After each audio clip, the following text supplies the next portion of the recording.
Welcome to Wilderness Chat with Wolfman Jack, where we bring the classics to life. Today we're going to be talking about White Fang by Jack London. Stay tuned as I warm up my fire, and we're going to set the scene off with a little passage. Dark spruce forests frowned on either side of the frozen waterway. The trees had been stripped by a recent wind of their white covering of frost, and they seemed to lean forward each other, black and ominous in the fading light. A vast silence reigned over the land.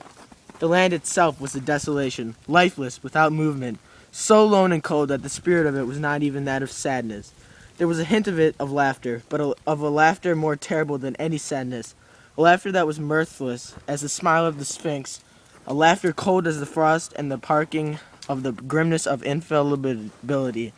It was the masterful and incommunicable wisdom of eternity laughing at the futility of life and the effort of life. It was the wild, the savage, frozen-hearted Northland wild. How'd you like that passage? It truly demonstrates the artistic quality and expressions in the book White Fang. It shows how the wild is lonely and how it needs the animals to liven it up. This show is about bringing the classics to life. I know I'm a hardy woodsman, but in a real classic, it expresses beauty, artistic qualities, and liveliness. Wolfman Jack, your fire's coming alive here. Set the scene for us. Tell our viewers a little bit about the story. Make them want to get into it and read it themselves. So the story of White Fang is about a lone wolf who meets his mother and father. He then travels into an Indian village where he's abandoned by his mom and father. He then meets his owner, Gray Beaver, who takes him into the town and trades him for whiskey. The person that he trades him with is really not a nice guy at all. He starts beating him up, but then he gets saved by a guy who is a dog musher. This dog musher takes care of him and truly brings out and tames White Fang. White Fang then accepts petting and all of the loveliness that he never did before. And at the end of the book, he's reunited and brought back to life with his true master. The point of a classic novel is it can withstand the test of time. The book White Fang took place during the 1940 gold rush in the Pacific. This is still related to today because a lot of people are still mushing with their dogs like the Iditarod, and if you've ever seen the show Gold Rush on Discovery Channel, people are still mining. Since we were just talking about connections, I have a connection with this book. I thoroughly enjoy nature, as you can see by my surroundings, and during this book there are a lot of animals, woods, and basically everything that has to do with nature. This book connects to another book that I've read called Stone Fox, where a dog tries to support his owner by winning a dog race.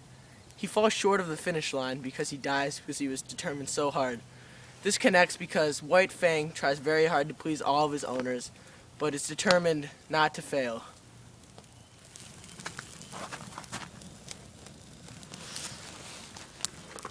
His development was in the direction of power, in order to face the constant danger of hurt and even of destruction.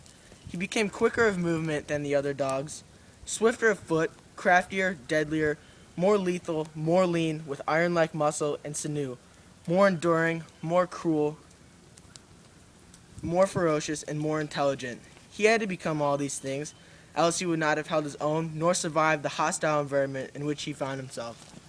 This relates to a universal theme called survival of the fittest. That is when someone tries to be as strong as they can just to survive. White Fang truly demonstrates that. Take it out. Everybody loves a happy ending. At the end of this book, White Fang reunites with his master. I love this favorite quote of mine. The master rubbed his ears and he crooned his love growl. This shows that White Fang was truly happy to be with his master and was not missing the wild. Thanks for tuning in to this episode of Wolfman Jack. We'll see you next time as we reconstruct the novel Pride and Prejudice. Even a grown man like me likes a good read like that. This episode of Wilderness Chat was brought to you in part by this gasoline. It keeps the fire going.